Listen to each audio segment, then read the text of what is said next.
देखिए, हम धन्यवाद करते हैं और स्वागत करते हैं सुप्रीम कोर्ट की जो चिंता है। और अकेले सुप्रीम कोर्ट को चिंता नहीं है, पूरे देश के जन जन को चिंता है कि ये हटी सरकार 47-48 दिन हो जाने के बावजूद कोई फैसला नहीं ले रही है। सुप्रीम कोर्ट ने कोई बहुत महत्वपूर्ण बातें नहीं कही हैं, लेकिन इस परिप्रेक्ष्य में महत्वपूर्ण कही जा सकती है कि सुप्रीम कोर्ट को इस आंदोलन को लेकर चिंता है। उन्होंने एक बात ये कही है कि किसान का मौलिक अधिकार है, आंदोलन वो कर सकता है, ठीक है। दूसरी बात उन्होंने ये कही है कि अटॉर्नी जनरल जो वेणुगोपाल जी हैं, उनसे कहा है कि आप वार्ता कर रहे हो, किसान से बात कर रहे हो, आखिर क्या बात कर रहे हो, उसके क्या सॉल्यूशन निकल रहे हैं। अब तक किसान जो मर रहा है, सरकार क्या कर रही है, सरकार ने क्या कदम उठाया है, ये सवाल अटॉर्नी जनरल से सुप्रीम कोर्ट ने किया है। और दूसरा, किसान से भी पूछा है कि आप लोग, हम आपके आंदोलन करने से आपको नहीं रोक रहे हैं, पर लोगों को कोई असुविधा तो नहीं हो रही है, सोशल डिस्टेंसिंग का आप लोग पालन कर रहे हैं कि नहीं कर रहे हैं। हमको चिंता है कि इतने लोग मर चुके हैं जिसकी जिम्मेदारी सरकार की है, हम लोग उसके लिए जिम्मेदार हैं कि अभी तक कोई फैसला नहीं कर पाए। कड़ा रुख अपनाया है सरकार के लिए और सुप्रीम कोर्ट ने कहा है कि कोई इमीडिएट फैसला कीजिए और इसका कोई निदान निकालिए।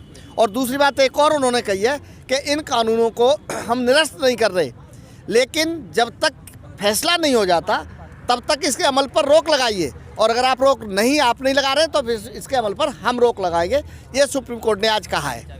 अब आपका ये सवाल है कि इसका किसान पर क्या फ़र्क पड़ा। किसान सुप्रीम कोर्ट की जो चिंता है उसका स्वागत करता है। इसलिए स्वागत करता है कि किसान अपने बच्चों को छोड़ के, अपना घर छोड़ के, अपने जानवर छोड़ के, अपने लोग सारे छोड़ के, अपने खेत खलिहान छोड़ के यहाँ पर पड़ा हुआ है। वो किसी शौक़ से नहीं पड़ा है, वो किसी आरामदायक ज़िंदगी में नहीं है। उसकी बार बार लगातार शहादत हो रही है, 60 से 70 लोग यहाँ पर शहादत दे चुके हैं। तो किसान इसका स्वागत करता है कि चलिए, देश के लोगों को चिंता हुई है, जन जन को चिंता हुई है, और हमारी सर्वोच्च अदालत है उसको भी चिंता है, तो हम उनका स्वागत करते हैं। लेकिन अब उस किसान पे फ़र्क क्या पड़ा? फ़र्क किसान पे कोई इसलिए नहीं पड़ेगा कि किसान की किस्मत को बधुआ रखने की इबारत इन 3 काले कानूनों के अंदर है। तो ये काले कानून तीनों जब तक वापस नहीं हो जाएंगे, तब तक किसान किसी भी कीमत पर हटने को तैयार नहीं है। किसान का ये कहना है कि आप ये 3 काले कानून जो सरकार ने उद्योगपतियों के दबाव में बनाए हैं, जो सरकार ने किसान की किस्मत को उद्योगपतियों के हवाले करने के लिए जो बनाए हैं, वो जब तक वापस नहीं होंगे तब तक किसान कोई ना हटेगा ना वार्ता करेगा। मैंने बार बार कहा है, कई लोग कुछ जो भी कहते रहे हो, लेकिन मैंने बार बार कहा है कि कोई वार्ता नहीं हो रही है। किसान तो सीधा सीधा ये कह रहा है कि इन 3 काले कानूनों को वापस लीजिए। हम गाम करें सो राम करें, सारे देश का किसान कह रहा है काले कानून वापस लो। क्यों नहीं सरकार लेना चाहती है? ये सरकार तानाशाही सरकार नहीं है, ये लोकतांत्रिक व्यवस्था की हमारी चुनी हुई सरकार है। कानून इसको वापस लेने ही होंगे। वो तैयार कहाँ है? वो तो 56 सालों से आश्वासन देती आई है, तो 74 सालों से आश्वासन दे रही है। आश्वासन देने की इसकी आदत पड़ गई है। अगर तुम लोगों ने इस एक्सेप्ट किया कि इसमें कमियां खामियां था, सारे कमियां खामियां निकाल देते हो, उस कानून से बचता क्यों है? तो फिर वापस लेने में तुम्हें क्या दिक्कत है? जब सारा कमियां खामियां निकालने के लिए रेडी हो, तैयार हो, बार बार कहते हो गीता का, रामायण का, महाभागवत का उपदेश देते हो, कानून क्यों नहीं वापस लेते हो, निकाल देते हो? क्या बत्ती है? ऐठन है ना मोदी में, ऐठन है कि हमने गलती किया तो अब गलती एक्सेप्ट करते कैसे करें? शिक्षी लेदर पूरे दुनिया में हो गया। सर, सुप्रीम कोर्ट जो चिंतित है वो बिल्कुल वाजिब है और जायज़ है और ठीक है।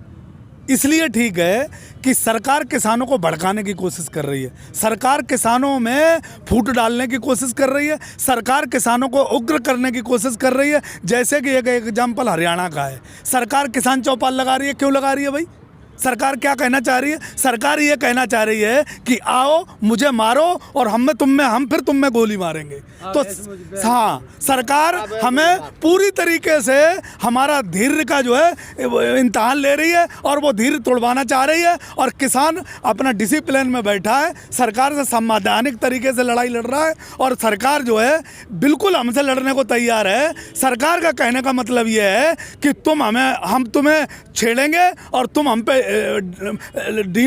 डंडा मारो और हम तुम्हें गोली मारेंगे। तो सरकार पूरी तरीके से किसानों के साथ अन्याय कर रही है, किसानों के साथ दगा कर रही है, किसानों के साथ छल कर रही है। सुप्रीम कोर्ट को जो चिंता है वो बिल्कुल वाजिब की सरकार बिल्कुल किसानों के बीच में इंटरफेयर कर रही है, किसानों के आंदोलन को खतरा पैदा कर रही है, किसान आंदोलन को ख़त्म करना चाहती है। क्यों? उसका प्रूफ सीधा है कि हमें जातियों में बांटा गया, हमें धर्मों में बांटा गया, हमें खालिस्तानी बताया गया, हमें अफगानिस्तानी बताया गया। इन सब चीज़ों को अगर हम देखते हैं तो सरकार हमारे ऊपर हमें बांटने की कोशिश कर रही, सरकार आंदोलन को जो उग्र करने की कोशिश कर रही और हरियाणा जैसा काम करना चाह रही है। दिल्ली में भी, उत्तर प्रदेश में भी किसानों के घर जाके उनके साथ बदतमीजी की गई। हमारे इस गाजीपुर बॉर्डर में भी महिलाओं के साथ बदतमीजी होती, लेडीज़ों के साथ, बेटियों के साथ, सबके साथ बदतमीजी होती। तो मैं ये कहना चाहता हूँ कि सरकार को जो कोर्ट को जो चिंता है वो वाजिब है। सरकार को अपनी आदत से बाज आ जाना चाहिए।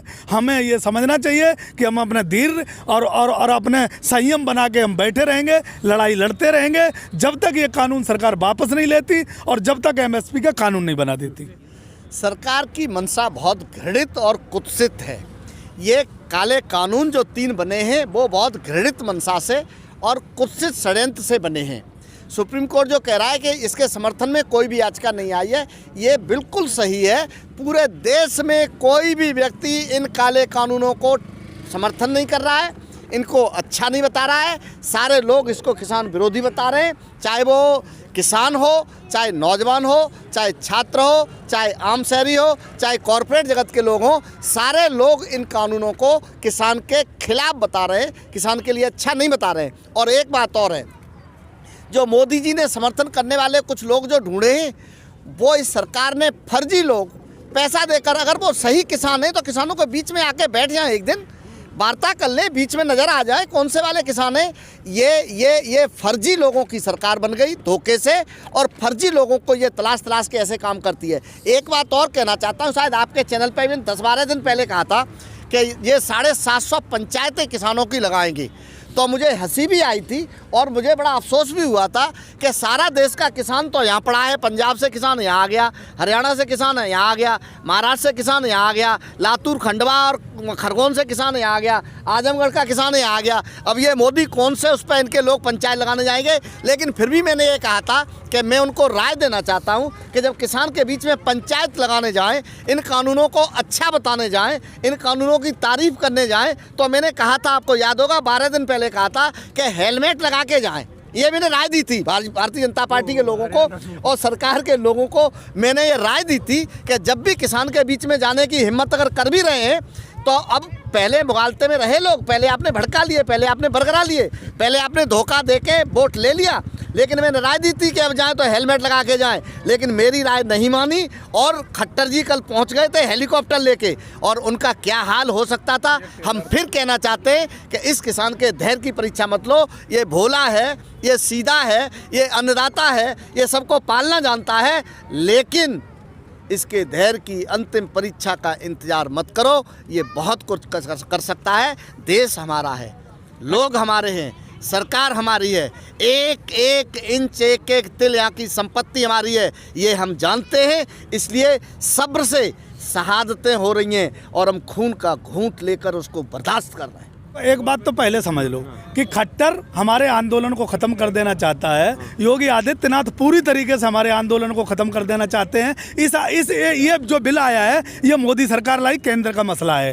सरकार का, ये जो राज्य की सरकारें हैं ये तो आदेश का पालन करेंगी केंद्र सरकार का, अपने ये जो सरकारें हैं वो लागू करेंगी, क्योंकि बीजेपी शासित राज्य हैं, ये बीजेपी की सरकारें हैं। तो इनका केंद्र से तो ये खट्टर क्यों पंगा ले रहा है ज़बरदस्ती? इसीलिए तो पंगा ले रहा है कि किसान अग्र हो और केंद्र से लेके, दिल्ली से लेके सारी सीमाओं पे बवाल हो और किसानों पे लट बजाया जाए, गोली मारी जाए, किसानों को हटाया जाए। ये योगी आदित्यनाथ जी और जो खट्टर, ये सिर्फ पंगा लेने के लिए और हमारे साथ जो किसानों के साथ अन्याय करने के लिए ये सब काम कर रहे हैं। नहीं रे महान, मैं ये कहता हूँ इस मंच पे आने के लिए कौन से किसान ने रोका? हमारे किस नेता ने कहा अगर मोदी को यहाँ बुला लें इस मंच पे, हमें अच्छे कानून समझा के जाए कि इसका ये फ़ायदा है? किसने रोका? हमारे नेता बार बार इस बात को कह रहे हैं कि अगर तुम्हें लगता है कि ये कानून की अच्छाइयाँ हैं तो आ जाओ, बैठ के मंच पे समझा दो, नहीं तो हमारे नेताओं को संतुष्ट कर दो जो हमारे किसान नेता हैं। तो ये सरकार बिल्कुल ये जानती है कि ये कानून किसानों के खिलाफ है, पूरी तरीके से जानती है, और इन्हें सिर्फ अडानी और अंबानी को और उद्योगपतियों को खुश करना है। इसलिए ये सरकार कानून किसी भी तरीके से वापस नहीं लेना चाहती, और ये किसानों को नाराज हो जाए तो कोई फर्क नहीं पड़ता। ये आगे प्रधानमंत्री नहीं बनेगा तो कोई दिक्कत नहीं, क्योंकि माल इतना मिल गया, दौलत इसे इतनी मिल गई कि अडानी अंबानी को दुनिया के किसी कोने में ले जाएगा और वहाँ ऐसो आराम करेगा। तो सबसे पहली बात तो ये है कि ये खट्टर और उत्तर प्रदेश सरकार हमें जो विचलित करने की कोशिश कर रहे हैं, हम विचलित नहीं होंगे, डटे रहेंगे, अड़े रहेंगे, और कानून वापस लेनी पड़ेगी उन्हें, चाहे जब लें वो हम इंतजार करते रहेंगे। खबरों में बने रहने के लिए फोरम 4 को सब्सक्राइब करें और नोटिफिकेशन पाने के लिए बेल आइकन दबाएं।